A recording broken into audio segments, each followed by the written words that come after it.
Well, this is going up late because I just got home from the game. But Rangers a win, baby. 3-1 over the Carolina Hurricanes in game 3 of round 2 of the Stanley Cup playoffs. What a effort, sorta. I'm actually more impressed with the losses with their effort in terms of just in general how they played and all of that stuff versus tonight, but I'll take the win considering one, I was there. Two, they need a win desperately. You can't go down 3-0. You're just not going to win the series at that point. And this was pretty much a game 7 without being a game 7. They had to go in there and win, and they did just that. So I'm not going to complain with how they did it. I'm just going to enjoy the fact that they did. And also, there might be a little fire under the Rangers ass, and especially Gallant, considering what went down towards the end of this game. We're going to talk about all of it. But before we dive into the action, be sure to leave a like if you do enjoy. Subscribe if you guys are new, especially if you're Ranger fans. Turn on notifications as well so you know exactly when I upload. But let's dive into this thing. This, like I said, I wasn't too impressed with how they played, to be completely honest. I thought that the start was abysmal. They were not getting a forecheck going at all. It took them forever to get their second shot on goal. They pretty much just had, I think Kakko got the first shot on goal. They pretty much just had that shot for half the period, and that was about it.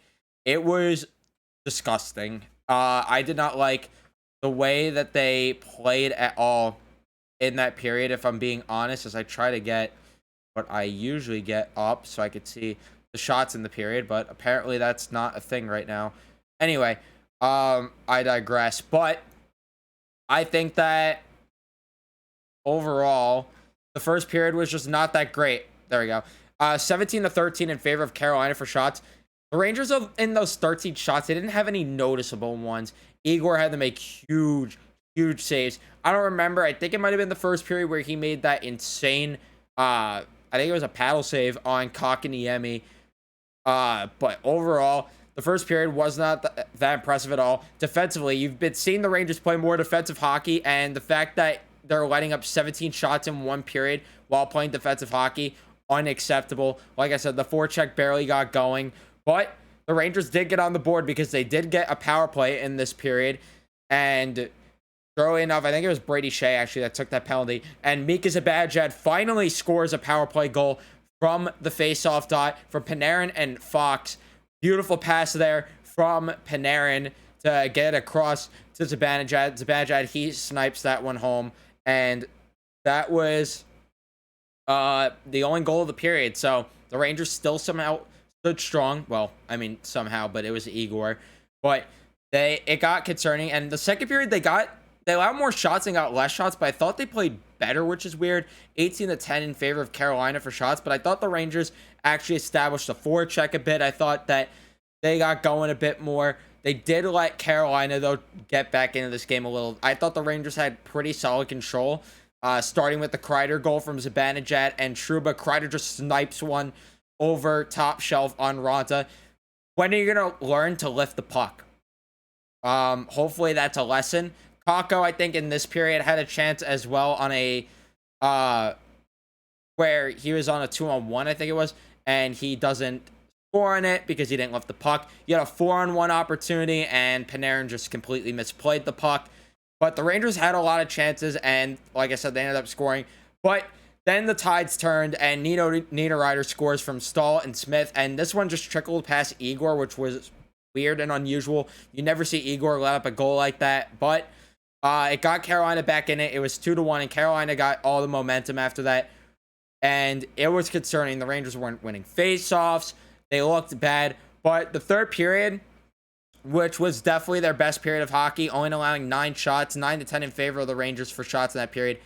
That was their best period. They definitely got back to playing a better defensive style of hockey, I thought. And overall, I just liked the way they played. Igor had to make some huge saves there. Again, this one, I think there was a loose puck in the crease. I forgot who it was. I think it was Miller that ended up having to clear that. Trouba was a monster in the second and third period with some of the defensive plays he was making.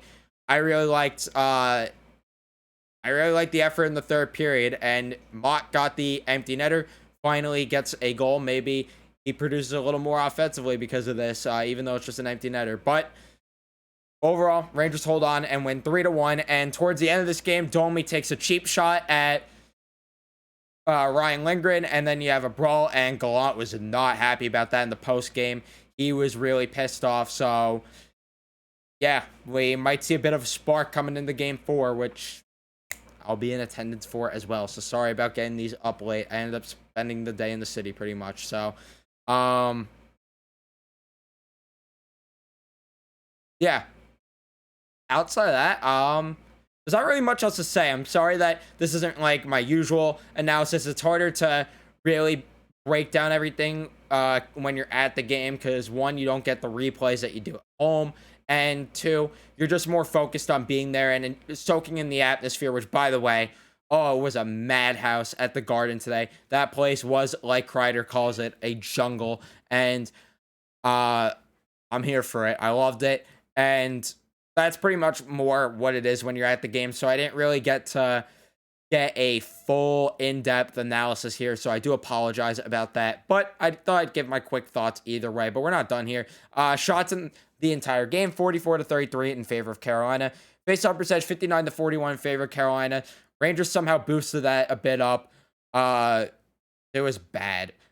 Penalty kill was good. It was scary when Mott took a penalty towards the end of the game, and I thought, yeah, you have your best penalty killer in the box. Surely this will go well, and surely we'll still have the lead after all this. And they did, actually. So I'll take that. Hits, 17-23 in favor of the Rangers. Block shots, 10-17 in favor of the Rangers. The Rangers were blocking a lot of shots today. Giveaways, 35 for the Rangers, 11 for the Canes. I don't remember them turning the puck over that much. Actually, yeah, it makes a bit more sense. So the lines going into this, they changed in the middle of the game. Gallant switched up the lines a lot, but they started out with, I believe it was Kreider, Zibanejad, Chytil, Panarin, Strome, Laffy. The third line was Chytil, Kopp, Kakko. Fourth line, Mott, Rooney, Reeves. And I thought going into the game, I thought those were going to be solid lines, and I liked it. But the Rangers couldn't really get anything going with those lines. So the kid line reunited, and you saw pretty much the same lines that we saw from the first two games. Although I don't really remember Vetrano getting a lot of shifts towards the end of this game, which Vetrano, I'm not too happy with his play as of lately. I got to be completely honest there. But let's just talk about how the lines were from the start of the game. And we'll figure it out how I want to do this. But Kreider, Zibanejad, and Chytil. I thought Chytil had a great game. I thought Chytil was really good. He looked fast. He got a good amount of shots on goal. He couldn't win a face-off if his life depended on it. But I liked Chytil's game. I thought he played a pretty solid game. And it was funny when him and Trocheck were... Trocheck was yelling at him, and Chytil was just laughing it off. I found that funny. Kreider, he finally has showed up. So you look at the difference when he shows up. 4 shots on goal for him, 2 hits, and he was just an animal tonight. He scored, of course, a huge goal, and I liked Kreider's play a lot. The second line, Panarin, Strome, and Laffy. I liked Laffy's game. Laffy was making really nice defensive plays tonight. There was one in the second period that I remember where there was the puck that got loose in the slot and someone was stepping in to try to shoot that, but Laffy just does a nice little poke, gets it away, so that stops an opportunity. I really liked Laffy's game. Strome, he was okay, not too noticeable. Panarin, he turned the puck over a bit too much, but overall, it was a bit of a better game than what we've seen from him. Third line, did I say Chytil earlier when I was saying Chytil, Kopp, and Kakko? No, it was Vetrano, Kopp, and Kakko. I thought they were okay, all of them. I wasn't too impressed with both their games. Kakko, he missed an open net again at the beginning of this. And he also had a chance on that 2-on-1, like I said, that he maybe could have buried. Kopp, I don't think Kopp has been that great lately, which is a bit concerning. He won a couple faceoffs, which was nice, and was really good on the penalty kill. I don't really like, though, 5-on-5, what he's doing. He hasn't been that noticeable lately. And Vetrano has been even worse. Vetrano has been invisible, and it's kind of a problem. And he's definitely fumbling the bag a bit for this offseason. And the fourth line that pretty much stayed the same all game. Mott, Rooney, and Reeves. Really like them. Tyler Mott. I don't know how you don't extend him after this year. I really don't know. He is so freaking good on the penalty kill. He is so freaking good just moving up and down the ice with his speed. He throws hits. Oh, I love Tyler Mott. He needs to stay. For the defense, Lindgren and Fox, I thought that they were okay. Fox with a lot of block shots. He had 5 on the night. Lindgren, I thought that he was good as well. Miller and Trouba, I liked their play. Trouba had a couple of bad defensive plays, but overall, I was still okay with their effort tonight. And then Braun and Schneider, you're not seeing too much of them, but Schneider threw a huge hit. It was either on D'Angelo or Faust. I don't remember who it was. I think D'Angelo, but that got the Garden going, as you guys saw if you were watching the game, how it was with Tony tonight. Yeah, not much else to say. I thought defensively they could have tightened up a bit altogether, but overall, I mean, I'm not going to complain too much because some of Carolina's shots weren't really that high danger at the end of the day. And Igor stood on his freaking head. 43 saves on the night. Ridiculous. We're so lucky. We are lucky that we go from Henrik Lundqvist to this guy. Let's get to Twitter now. NYR10 says, I'm probably late, but thoughts on Igor today? No, you're not late because, like I said, getting this up later. But Igor, what more can you say other than just freaking unbelievable? What else can you say but great? He was unfreaking real, standing on his head, and there's a reason this guy is probably going to win the Vezina. And if he doesn't, I'm not going to lie, it is a problem.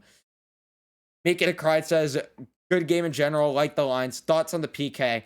Yeah, I liked the line changes a bit. I think they still need to do a couple more tweaks to find the correct lines. I think Mott needs to move up the lineup and Vetrano needs to move down.